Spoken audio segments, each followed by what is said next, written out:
What we do is we help them craft the how after the why. So we help them to understand what it is that they're trying to achieve, what problems they're trying to solve, how they want to be known in the marketplace, audience, all that kind of stuff. Hello, and welcome to another episode of the How to Scale a Business podcast. My name is Hector Santi-Esteban, and I am your host. Our special guest is Mr. Tiyon Thompson, and he is someone who is here to talk to us about branding, about AI, about everything in between. So Tiyon, welcome, and thanks for spending some time with us today. Hector, thank you. Thank you so much for having me. Give us a couple of key stops. Give us a little bit about sort of your background and your history and some of the key stops along the way, and then a little bit about what you're doing with your clients today. Yeah, no problem at all. So, as you can probably tell, I'm originally from the UK, born and raised in London. Before I made the jump into entrepreneurship, I spent almost 10 years working in corporate financial services. I worked for some of the biggest wealth managers and financial planners in the city. Did what most people do, get tired of the corporate lifestyle and make the jump into entrepreneurship. So that's exactly what we did. Myself, my wife, and my youngest daughter, we ended up moving to her country of origin, which is Bulgaria. So we now live in Bulgaria. But in order for us to become entrepreneurs and do what we do now, we made that jump. We've started two businesses, one of which is a branding and marketing company, which I share with my wife, which is called Zatira Media, and the other one, which I run myself, which is Tiyon Simpson Enterprises. It's named after myself, of which I run a consulting firm, of which I help entrepreneurs, career professionals, and other career content creators with their personal branding and their branding positioning. It's an interesting world that we're living in today because we've talked a lot about AI and the things that's happening. I think that people thought that the creative space would be safe and they would be the last for it to come. It seems like they got moved to the front of the line. Someone wasn't happy with them. It seems like. What's been your experience and how that has evolved? And then I guess we can start with, are there any sort of mistakes that businesses are making when it comes to sort of rebranding in a post AI sort of world? Yeah, so two things basically stand out from my experience so far. I think maybe the first thing where maybe we are, what I found certainly with some of the clients that we've been working with, the people we've been speaking to so far with our businesses, is that we're finding that a lot of clients are maybe overusing AI to a point where it's kind of taking away the actual either some kind of creative engagement that they would with normally with when it comes to creating a brand strategy if they're doing it themselves, or they're essentially kind of overusing AI to the point where they're not really kind of breaking everything down as to every kind of aspect of their business and using AI strategically in order to accelerate or scale what they're doing in a way that will really enhance what they're doing. But what we're finding is that many businesses are using AI to a point now where it's almost like they're becoming clones of one another. There's almost like a temptation, or in some cases an actuality, of a kind of like a lazy type approach of using AI. So what we are finding is that many clients are kind of using similar kinds of strategies. We're noticing that some of the same kind of buzzwords that come up if you use AI quite frequently, like clarity, for example. I know I'm in the positioning space, but sometimes positioning comes up quite often as well. And where there's I would probably say a lack of understanding, or maybe a way to go in terms of education in this area. I still feel like, especially with some older businesses, that there's still quite a long way to go, where there's a lot of education that's really needed in this space. And that's kind of where I personally have seen, we've both seen a gap in the market. And we're kind of stepping in, one, on an educational level, but two, using AI in a more strategic basis in order to really help scale rather than to kind of help businesses become clones of one another, essentially. So, yeah, so a lot of work, but so far, so good. I think AI, from my own perspective, has been a positive step in terms of helping businesses to scale quicker. But I think, as I've said, with bringing in the educational part of it, I think it will really help many businesses in the long term going forward. Yeah, it seems like a year or two ago, you could type a prompt in and it would give you a business plan and it would spit something out and it might look good and that's all great. But to your point, it might not be totally aligned, authentic, or even correct. You can get sort of these things. And today now you can do sort of the same with a logo or even a video or an AI avatar. I mean, it's very possible to create these things, but it doesn't remove to your point, you mentioned the creative aspect or the human or the authentic or even the relatability part. It makes it much more accessible, but the fundamentals are still the fundamentals. And so that really hasn't gone away. The other thing that you sort of mentioned is that the playing field has sort of been leveled a little bit in terms of that accessibility. And so I don't know that the expectations have necessarily caught up there in terms of the market, but now everybody has a competent designer in their sort of back pocket. And that can be great for some people. And I would imagine that also creates some challenges for some businesses as well. Mhm. Yeah, I'd have to definitely agree with that. So, if I could give one example, one of our clients that we have here in Bulgaria, well, say it's a former client now, but either way, I use them as a case study. So they are in the food business, and we were tasked. This is one of the first clients we ever had, was to basically essentially give them a rebranding from scratch. So fresh logos, fresh. We did the shop fronts for them as well, leaflets, designs, logos, the whole shebang, right? And we ended up, we worked with them for almost a year. We did give ourselves a little pat on the back here. We did a pretty good job of getting them to a pretty decent level in terms of social media. We did fairly well with their content as well. But basically, the reason why I've used them as an example is because where, as I've mentioned before, the either the let's call it what it is, the laziness sometimes where you just kind of stick a prompt into ChatGPT or any AI software that you want to use, right? We were finding that where some people or maybe some businesses weren't wanting to either take the effort to really learn how the business works, they were just basically kind of taking our existing ideas, which we'd created. Yes, to an extent, we'd used AI, but it wasn't obviously fully AI generated. My wife is a graphic designer, and she takes care of the what's the words the visual aspect of the branding side of our business. So they essentially took what we'd created, stuck it in an AI platform, and kind of created like a crude copy of kind of what we'd done, and more or less kind of tried to pass it off as their own. Maybe to the untrained eye, or maybe those that are maybe not so familiar with that, it may look okay, but from our perspective, where we're kind of seeing our work kind of ripped off in a way, it's almost like you've said it as well, Hector. It's like the disingenuousness or the inauthenticity of how you're trying to build a brand, but you're not really building a brand when you're kind of you're basically cheating and using AI to rip off someone else's work, and two, if you're going to try and piggyback an existing brand which is kind of doing well, then the likelihood that your brand will basically last in the long term is probably going to be next to nil. So I think if we kind of bring it home here in terms of challenges that people are facing, particularly in this area, I think one of the ways to kind of resolve things that happen here is there is an element of obviously educating yourself. There's so much resource that's available. Many of us, yeah, you're right. We are on a very similar playing field now. You could say the bar has been lowered. The competition is maybe not as great in terms of competing with, say, bigger branding or bigger marketing firms with bigger budgets, for example. I mean, the gap has closed a bit, but there is still work to do. No one, even if you don't know anything about this industry, no one will work with basically an inferior product. And yes, AI is beneficial and it helps many people a lot, but the general public or business owners or businesses in general, most entrepreneurs aren't stupid people.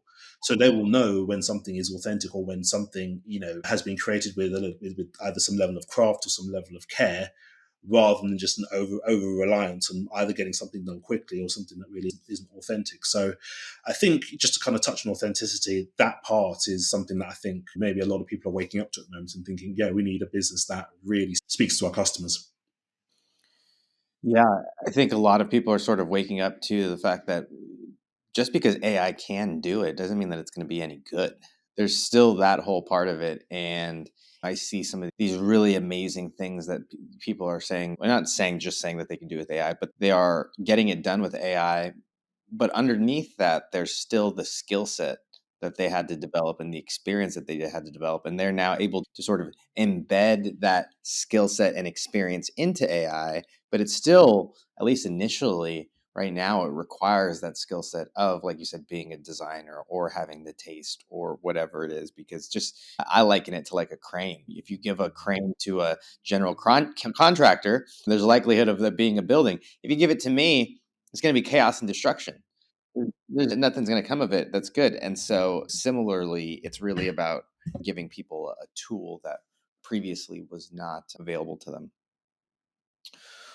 When it comes to sort of when you look at like what a brand means moving forward, right? I think that a lot of people used to think a brand was a logo, or it was a name, or it was a domain, or they would sort of not minimize it or diminish it, but they would sort of put it into this box of here's what your brand is this.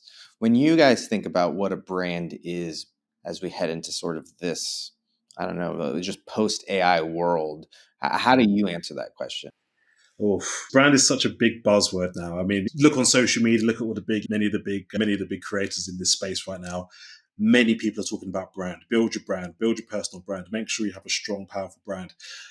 In my experience, and certainly from what I'm encountering at the moment, I still don't think that many people, or even many entrepreneurs to an extent, really understand what a brand actually is. So, in order to kind of break that down a little bit in terms of the clients that I'm working with and what we're kind of seeing at the moment, if I had to kind of put it in a sentence, what is a brand? A brand is essentially what is said or what is known about you when you're not there. Your reputation for when you or your business is not present. I had a conversation with a designer friend of mine fairly recently, and we were talking about how brands have power and how, if we go back to what you said just a moment ago about a logo, so it's a decent place to start in thinking that, let's just take Nike for example, where everybody knows Nike is just a tick, right? But obviously it's a distinctive tick, but everyone can see that distinctive tick and know not just that it's Nike, but what the Nike brand actually stands for. I obviously won't go into too much detail, but you know that you're not just looking at a tick, you're looking at something that goes beyond just a tick. And what we do, I know we haven't got that much, haven't got that much time, so I'm not going to go through our whole kind of step by step process of how we build brands. But essentially, the first thing that we do in terms of if we're dealing with a solo entrepreneur or dealing with an actual small business is we need to understand the who and the why behind what they're doing. That is the first and the most fundamental question to ask whenever you are kind of either rebranding or building a brand from scratch. And if they can't answer that question, especially the why question, if they don't know why they exist or why they do what they do, then they don't have a brand. They haven't even got a business, right? If they can at least answer the why and they're a bit unsure about the how, we can fix the how. But until they have the why, they have no brand at all. So to kind of break it down, what we do is we help them craft the how after the why. So we help them to understand what it is that they're trying to achieve, what problems they're trying to solve, how they want to be known in the marketplace, audience, all that kind of stuff, kind of general, I'd say general branding and marketing type processes. As I said, I'm not going to go through the whole thing. But one thing I will kind of add to that, and part of what I do as well with my own business, Tiyon Simpson Enterprises, is that I work with individuals on a personal branding basis. So we kind of look beyond the service, or look beyond the career, or look beyond what it is that they want to achieve, but we kind of do more of a deep dive within the person. One very quick example is that one former client of mine admitted once she'd gone through a program with me was that everything that I've kind of explained in terms of understanding her story, her target audience, what she wants, how to tell her story, her content strategies, all that kind of thing. She basically said to me, I kind of knew everything, but what you did is that you kind of helped me kind of put the pins together. It's like I was able to like draw the dots together, and now I'm just left with a picture, and now I understand what my brand is.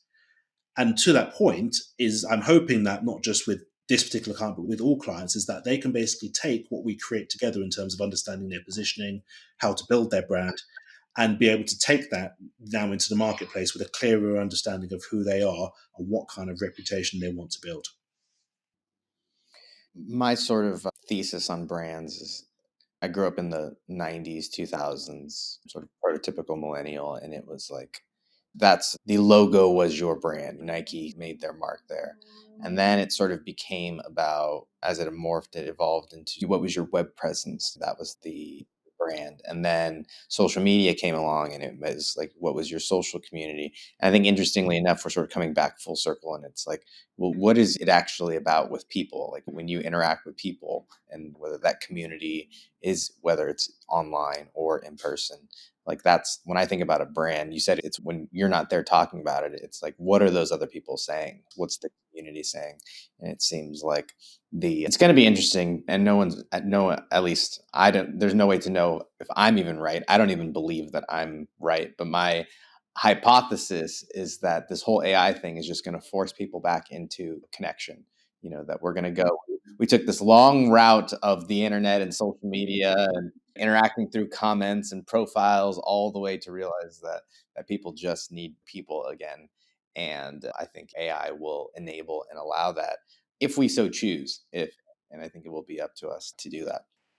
Can I just jump in just a second, Hector? Sorry to interrupt you. Can I just jump in with just a second? I've just got two very quick points I want to make on just literally what you just said, if that's okay. First thing is that there is a genuine appetite for authenticity. I don't think, and certainly other people I know, other entrepreneurs, other creators that I know, we know that audience are looking for not just real brands, but real people, real content, real connections. Because let's take a platform like LinkedIn, for example. You won't go too far if you're scrolling through your main feed without spotting either a post that's been generated entirely by AI or comments that are generated by AI. We've got a very quick story to tell you before I get onto my second point. But I wrote an article recently about the impact of culture when you're building a brand. That's not something I wanted to talk about today, but it's on my LinkedIn. If anyone's interested, please go and read it. And I specifically wrote an argument for, in my case, the support that I would get as an entrepreneur from the Black community versus whether, as a Black entrepreneur, I'm creating for everybody. So, from a global perspective, or specifically for the Black community. And I kind of went into a bit of a thesis about that, etc., etc., etc. I got a comment or a couple of comments on this article, and one of the comments was clearly AI generated, and it basically said, "As a Black entrepreneur, I agree with you." Yeah, and then if you looked at the picture of the person commenting, it's a middle class white woman from somewhere down south in America. I kid you not, no joke. And I just sat there laughing that whoever that was, obviously clearly a scammer of some kind, clearly just obviously took my article, ran it through AI, and just basically told AI, just AI respond to this guy's comment and make it seem like I'm interested. But then for me, obviously, I'm the creator. I've read this thinking this is obviously not genuine because you've just got AI to do it. Forget the fact that you're a scammer. I don't care, who you are, where you're from. You know, the fact that you've used AI in a disingenuous way makes me kind of hate the fact that so many people now, in order to kind of try and grow their brands or grow their presences, on whatever platform, forget LinkedIn, whatever platform quicker, it's just lazy, it's inauthentic. And people are crying out for real stories, real experiences, real brands. And you're absolutely spot on to the point where everybody or many people just want to go back to what's real, which is most important. Second point, very quickly, was about connections. What I've basically found through my 3 or 4 years now of being an entrepreneur, that the power of connections now, especially in an AI-driven world, has become more important, probably now more than ever. It's for the same reason, because without other people, we can't get stuff done. This is something I'm finding out really to an extent as an entrepreneur. In my days of corporate, if I was invited to a networking event, I would probably cringe, drink the free wine, and go home because the last thing I wanted to do was talk to colleagues who would never talk to me in the first place about a subject I probably didn't really care about. I was only there for the money. I just wanted to go home.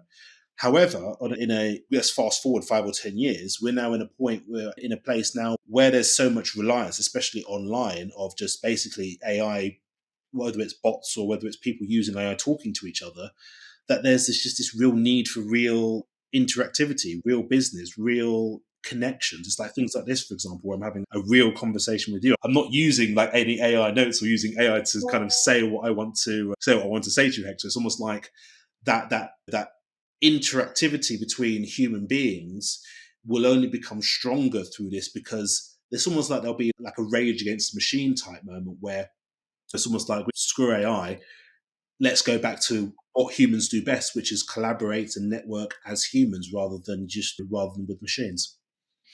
Yeah, it seems like that is the differentiator. I think as humans, we took, and perhaps it had its time, and it was rightfully so, the value in the work that we did, in the production that we did. But I don't know that is our greatest, gift. to the world, right? Perhaps. But I think that, and I could be delusional, but I believe that it's going to enable people to really, come into their and allow them to be in their highest gifts, or to, to provide that, whether that's through art or ideas or ingenuity or, like you said, connection and community, to be able to create that. And so all this to say that, I don't know if someone got to the end of this and they, very doom and gloom on the idea of it. Similarly, it's just a tool, and how we choose to use it is going to make a big difference. I think to kind of put a positive spin, because I don't want to sound like someone that's kind of bashing the use of AI, especially in this day and age. I want to kind of give a little bit of praise to for how AI has basically transformed our business.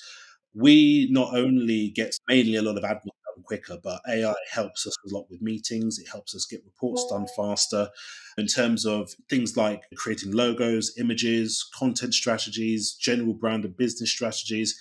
The process in terms of getting all that done is like halved to a third. It frees up time to do more. We can take on more clients. The old saying of, well, I say the old saying, I've heard it said that AI will create more millionaires than the internet ever did.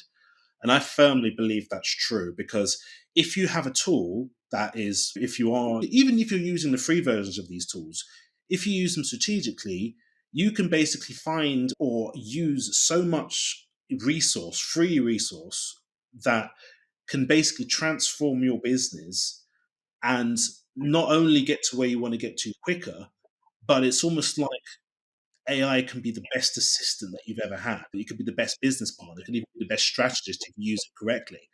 And maybe there might be some people who might be a little bit skeptical still about, I'm not so sure about AI's taking over. There's so much fake stuff on the internet these days. But AI is so much more than just evil mechanism that's coming to take everybody's jobs and all that kind of thing.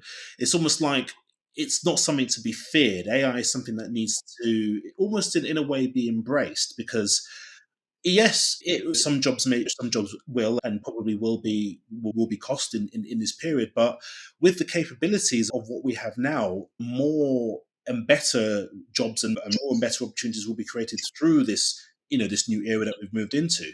So I wouldn't necessarily say that everything that I've kind of mostly of what I've said is necessarily all bad, but I think once you kind of outweigh the benefits of how AI has transformed our business and how we are scaling so much in such a short period of time, the sky is basically the limit. So yeah, I mean, it's exciting. I mean, it's something that we're excited to see more iterations of certain platforms going forward and the capabilities. And I think the more that more people will kind of embrace this era, we'll see businesses scaling faster, people becoming more successful, and ultimately people being more, if used correctly, smarter and more educated in this new era that we're moving into. Yeah, for sure. Tian, this has been a great conversation. I got two questions left for you. The first is, if people want to get more connected with you, find out about you and what you guys do, where's the best place for people to go? No problem at all. Best place to connect with me is LinkedIn. So my name is Tiyon L. Simpson. I'm sure there'll be details there somewhere, but my name is spelled Tiy for Yankee, O Oscar N for November. Quite easy to find. Follow my content on LinkedIn. I'm also on Instagram under the same name. I actually have two podcasts of my own, one of which is called The Life of Someone Extraordinary, where I interview guests from all around the world. We talk entrepreneurship, we talk business, we talk life stories, talk experiences, and what we were saying before about the human aspect of connectivity and people's stories and people's journeys. That's one of the podcasts I run myself. I also have another podcast called The Mercurial Creative, where that's kind of more business frameworks, entrepreneurial frameworks, especially as in, yes, I have a website for my business coming soon. I obviously can't give you that at the moment because it's still being built. But if you connect with me on LinkedIn or on Instagram, details will be out there. And if you want to work with me, then please just get in touch and we can have a chat. Yeah, we'll link up with the links there to your LinkedIn and anything else that people can do to find you. And my last question, Tian, is, in your opinion, what is the secret to scaling a business? Excellent, excellent question. There's a few answers for this, in my opinion. But in terms of from my own journey and my own experience of scaling, I'd probably say a combination of graft in terms of relentlessly working hard, even when it's difficult during the lean periods, and genuine care for your customers, care for your clients. I'll just elaborate on that last part just for a moment before we close. My background before getting into business was in customer service or client service, and that's something I've excelled in throughout my entire working career. Got me to the point of working for some really big firms in London. And the standard, whether you're serving drinks in a bar, whether you're through to multi millionaires, the level of care of what you bring to your clients doesn't change. And I think if you have genuine care and genuine interests for your clients, that what you get in response, the appreciation, the trust that's built from the level of service, the level of excellence that you provide to your the service that you provide, the service you provide to your clients, that will be reciprocated in ways that maybe you won't understand immediately. You might just think, oh well, it doesn't matter. Why should I care so much about the customer service or the client service aspect of running a business? But you don't know the impact of doing good in your business, what that can do for your client and how that client can repay you. You don't know by, let's just say you do an excellent piece of work for one of your clients, they sit on it for 6 months or they pay you, they sit on it, you don't hear from them for 6 months. And then 6 months down the line, they've told 10 or 20 people about the good work you've done. And next thing you've got 20 new clients. And that's not really cost you anything. All you've done is you being client centered, client focused, thinking about the needs and solving the client's problem. You're basically sowing good seeds that will hopefully or eventually, reap a good harvest later on down the line. So to kind of answer that, to kind of put that in a sentence, care about your customers, care about your clients.